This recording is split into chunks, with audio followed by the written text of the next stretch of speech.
welcome to Wave Clinical Support. I see from your request that you have a patient who's previously worn a soft multifocal lens unsuccessfully, and you're trying to transition to a Wave multifocal lens, but having some difficulty with the vision as well as the comfort. Let's talk first about the vision. We'll break it up into two categories. If we're talking about the vision, I sort of agree with your assessment. If we look at your design, we'll focus on this right eye. As far as the distance zone, this is I would probably go a little bit larger than this. I tend to lean to start off somewhere around a ½ millimeter to a millimeter larger on the dominant eye, and sometimes about a ½ millimeter larger in the non-dominant eye. I think getting it out of that pupil region may give you a little less of that the distance blur. Also incorporating some of your overfraction, I agree with maybe about half of that.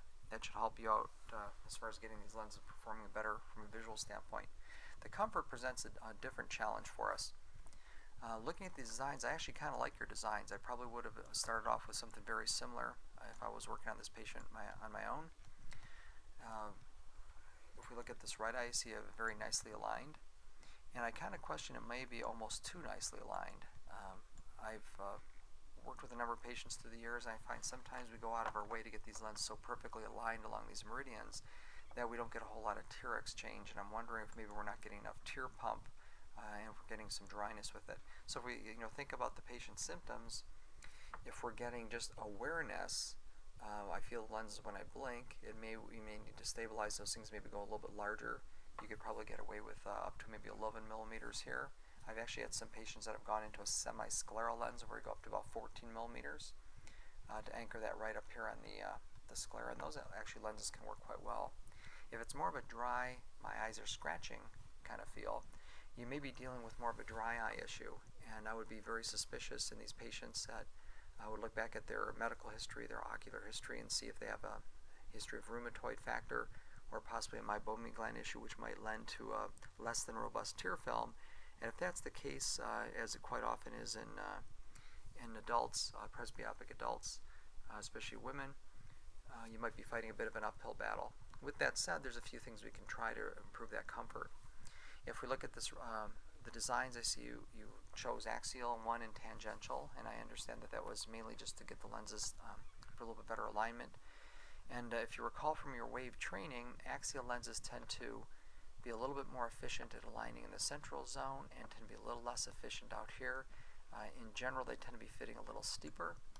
Tangential designs tend to align a little bit more nicely in the peripheral cornea, a little more true to the topography, and a little less true in the central cornea, so they tend to be a little flatter. And what I've noticed from my experience when I have these patients who have the complaints my lenses just aren't comfortable, quite often when I switch them to more of a tangential design, I think I get a better alignment out here in the peripheral cornea. So I think we can reduce some of that awareness if you lean in the tangential direction. The other thing is, if we look at this left eye, you've done a really nice job of getting it lined in the meridians. Again, it may be a little bit almost too well aligned. You don't have that much corneal cylinder. I see why you chose freeform, because of this little peripheral distortion out here.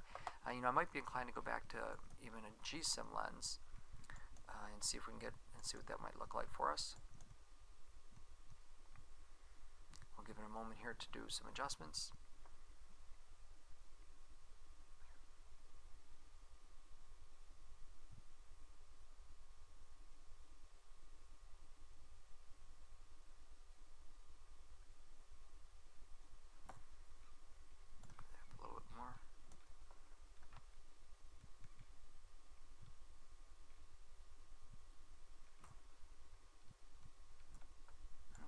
And now you have a lens that still looks pretty well aligned. You can kind of work on these little areas here. Bump this down a little bit here, smooth that back surface out a little bit.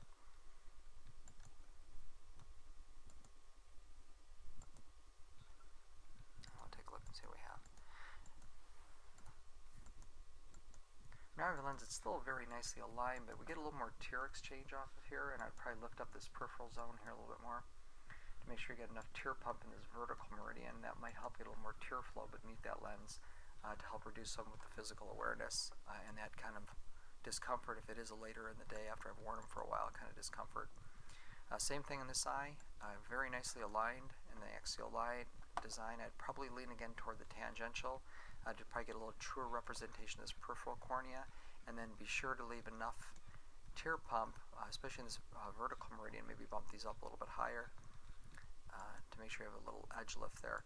I haven't, when your comment or question about the edge thickness, I haven't found that to be as much of an issue. Some of these patients I've even gone up into these thicker edges, and in fact, if you ask any of the patients who wear, say, corneal reshaping lenses, we keep those edges up around 27.27, and those patients are very, very comfortable in those lenses. So that usually isn't too much of an issue. I think it's more of looking for, do we get some digging and some rubbing in here in this alignment area. Keep in mind, this blue to pink dot is the zone where you get most of the peripheral touch, and that's that zone you really want to make sure it's lifting up through there. So it's kind of a quick summary on that.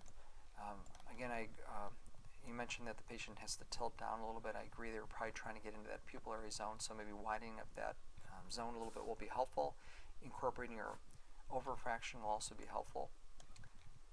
And then again, the design, I would try to lean a little more towards tangential. And depending on when the lenses are uncomfortable, if it's more of a, I think I have a hair in my eye because the lens, I feel the edges, I would probably go a little bit larger, and that may help keep that lens up underneath the eyelids and reduce some of the movement on it. And if it's more of they're scratchy, I got to dig them out of my eye because they're so uncomfortable later in the day, I would look at trying to increase this tear pump in here to see if that'll help out. Otherwise, be careful of a dry eye patient.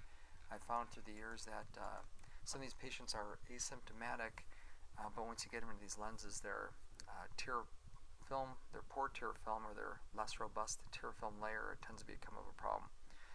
Well, hopefully you find that helpful. I wish you well with this case. I think you're on the right track. I wish you well and good luck with that. Thank you for contacting Wave Clinical Support, and have a great day.